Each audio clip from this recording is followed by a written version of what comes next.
किस तरीके से विपक्ष के झूठे दावे, झूठे वादों की पोल खोली जाए, किस तरीके से अपनी ताकत को और मजबूत किया जाए, दर्शाता है कि हमारी केंद्र की सरकार, बिहार की सरकार डबल इंजन मजबूती से आगे बढ़ रहा है, गठबंधन मजबूती से आगे बढ़ रहा है और ये परिणामों में भी देखने को मिलेगा। 225 से ज़्यादा सीटें जीतकर इस बार हम लोग बिहार में सरकार बना रहे हैं। बहुत सहज माहौल में चर्चाएं हुई और क्योंकि निरंतरता में ये बैठकों का दौर चल रहा है, पिछले दिनों दिल्ली में भी आपने देखा एनडीए के तमाम सांसदों की बैठक, उसमें जेपी नड्डा जी आए थे और इसी तरीके से आदरणीय गृह मंत्री जी बिहार आए हुए थे और स्वाभाविक था कि वो बिहार आए हैं, सारे दल एक साथ बैठें।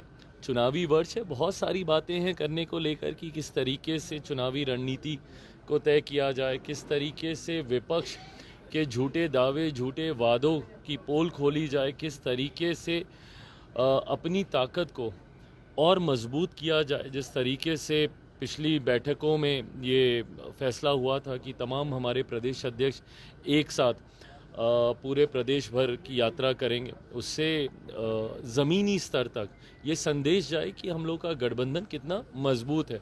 कई बार होता है क्या है कि ऊपर नेता मिल जाते हैं बट बूथ स्तर तक शायद ये संदेश उतने मजबूती से नहीं पहुंचता है। उसका बहुत लाभ इन लोगों के जितने भी प्रदेश अध्यक्ष हैं, इन लोगों की यात्रा से हुआ। तो समय समय पर ऐसे नई बातें, नए सुझाव बैठकों से आते हैं। आज की भी बैठक उसी सोच के साथ की गई।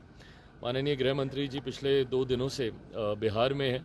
खुशी इस बात की है कि जिस तरीके से भाजपा का शीर्ष नेतृत्व और केंद्र सरकार का शीर्ष नेतृत्व इंक्लूडिंग मेरे प्रधानमंत्री जिस तरीके से बिहार को प्राथमिकता देते हुए निरंतरता में बिहार का दौरा कर रहे हैं और अपने लोकसभा के दौरान किए गए वादों को पूरा करने का काम कर रहे हैं। प्रधानमंत्री जी जितनी बार आते हैं हज़ारों करोड़ की योजनाओं का शिलान्यास यहाँ से करके जाते हैं। आज माननीय गृह मंत्री जी भी आए, गोपालगंज में भी उनका कार्यक्रम था और उन्होंने भी सैकड़ों करोड़ की राशि का शिलान्यास उन्होंने यहाँ से किया, उसकी घोषणा उन्होंने यहाँ से की। तो ये दर्शाता है कि हमारी केंद्र की सरकार, बिहार की सरकार डबल इंजन मजबूती से आगे बढ़ रहा है, गठबंधन मजबूती से आगे बढ़ रहा है और ये परिणामों में भी देखने को मिलेगा। 225 से ज़्यादा सीटें जीतकर इस बार हम लोग बिहार में सरकार बना रहे हैं। क्या कुछ सीट जो है वो सीटों को लेकर कहा जा रहा है कि सिर्फ संकेत देने की कोशिश की गई है कि जो एनडीए गठबंधन है वो पूरी तरीके से इंटैक्ट है।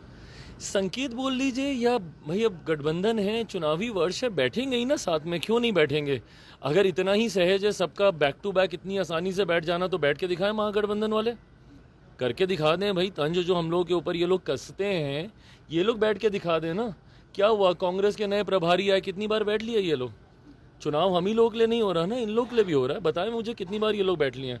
तो अगर कोई इसको फोटो आप भी बोल रहा है या सिर्फ सांकेतिक मुलाकात बैठकें भी अगर बोली जा रही हैं तो इसमें बताएं ना, सांकेतिक तौर पे ये लोग भी तो करके दिखा दें विपक्ष के नेता। हम लोग तो बैक टू बैक कर रहे हैं, दिल्ली में भी कर रहे हैं, बिहार में भी कर रहे हैं, जब भी होता है। और क्योंकि गठबंधन में इतना कंफर्ट है, इतनी सहजता है कि हम लोगों को कोई बहुत लंबी तैयारी, रणनीति तय करने की ज़रूरत नहीं है। बट अगर इतना ही सहज गठबंधन का एक साथ बैठना है तो महागठबंधन भी एक बार बैठ के दिखाता है। सर एक सवाल, बैठक हुई, ये बैठक में सीटों, आप लोग जो 5 लोग हैं तो सीटों को लेकर के क्या कुछ चर्चा है, कुछ हुई इस तरह की बातें? भाई देखिए, मैं आपको हर वो बात साझा करूंगा जो गठबंधन की मर्यादा में रहते हुए मैं कर सकता हूं। जिसमें स्वाभाविक है सबसे ज़्यादा हॉट टॉपिक या जिस जवाब को आप सब जानना चाहते हैं वो यही है कि किसके खाते में कितनी सीटें आ रही हैं, कौन कहाँ से चुनाव लड़ रहा है। बहुत जल्दी है अभी इसके बारे में कोई भी जवाब देना। थोड़ा सा चुनाव और समीप आने दीजिए। और आप सब लोग जानकार लोग हैं, आप सब जानते हैं कि सीटों का बंटवारा, सीटों का चयन चुनाव के आसपास ही होता है।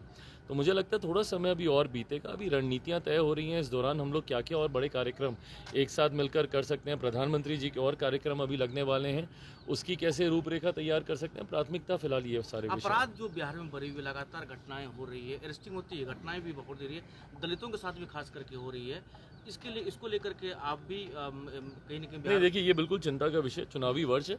अगर कुछ ऐसे असामाजिक तत्व हैं जो कि बिहार में माहौल ख़राब करना चाहते हैं, अशांति, अराजकता फैलाने का प्रयास कर रहे हैं, उन लोगों को तत्परता के साथ उन लोगों को पकड़े जाना ज़रूरी है, कड़ी सज़ा मिलना ज़रूरी है। और अगर इसके पीछे कहीं टारगेट किलिंग की सोच है क्योंकि इस बात का एहसास ख़ास तौर पर अनुसूचित जाति से आने वाले लोगों को हुआ है। हम लोगों को भी इस बात की चिंता है कि जिस तरीके से कई ज़िलों में पासवानों को चिन्हित कर उनकी हत्या की गई, ये कतई बर्दाश्त नहीं किया जा सकता।